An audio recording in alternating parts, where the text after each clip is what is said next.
Hey guys, this is Ravicharan.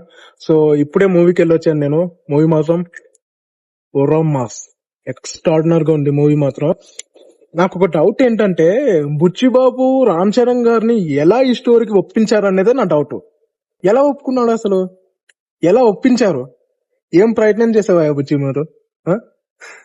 అసలు ఈ మూవీని ఒప్పించడం అనేది చాలా అంటే చాలా డేర్ ఉండాలి. బుచ్చిబాబు గారికి హ్యాట్స్ ఆఫ్ అండి.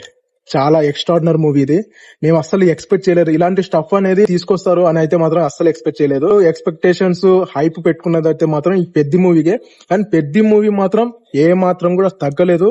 మనం ఏదన్నా సాధించాలి అన్నప్పుడు ముందడుగు వేయాలి, సమస్యకి ఎదుర్కోవాలి అనే. కానీ మనకి ఏదైనా సమస్య వచ్చినప్పుడు దాన్ని ఫస్ట్ ఎదుర్కోవాలి, అంతేగాని మనకు దాన్ని భయపడి వెనకడుగు వేయకూడదు అనేది మూవీ కాన్సెప్ట్ తీసుకున్నారు. చాలా మంది కూడా ఈ మూవీని ఇన్స్పిరేషన్ గా తీసుకుంటారు. పక్క రామ్ చరణ్ గారు అయితే మాత్రం యాక్టింగ్ చింపేశారు.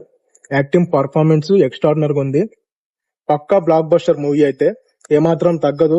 ఓకే, ఇప్పుడు రెండు మొత్తం పెద్దినే నడిచేది. బాక్స్ ఆఫీస్ బద్దలు కొట్టేశాడు. యాక్టింగ్ మాత్రం చింపేశాడు. ర్యాంప్ ఆడించేశాడు. పక్కా వెళ్ళి చూడండి, అందరూ ఫ్యామిలీతో పాటు వెళ్ళి మూవీ చూడండి. పక్కా మీరు ఎంటర్టైన్ అవుతారు. కానీ రామ్ చరణ్ గారు ఎమోషనల్ గా కూడా బాగా అటాచ్మెంట్ అనేది చాలా గట్టిగా ఇచ్చారు. అతుక్కుపోతారు అక్కడ మీరు. ఒక షాకింగ్ అనేది బుచ్చిబాబు పెట్టడం జరిగిందన్నమాట. అది మీరు చూడాలి, చూసి ఎంటర్టైన్ అవ్వాలి. నేనైతే ఎమోషనల్ గా చాలా అటాచ్ అయిపోయిన మూవీకి. బుచ్చిబాబు గారు రాజమౌళి గారిని డామినేట్ చేశాడు.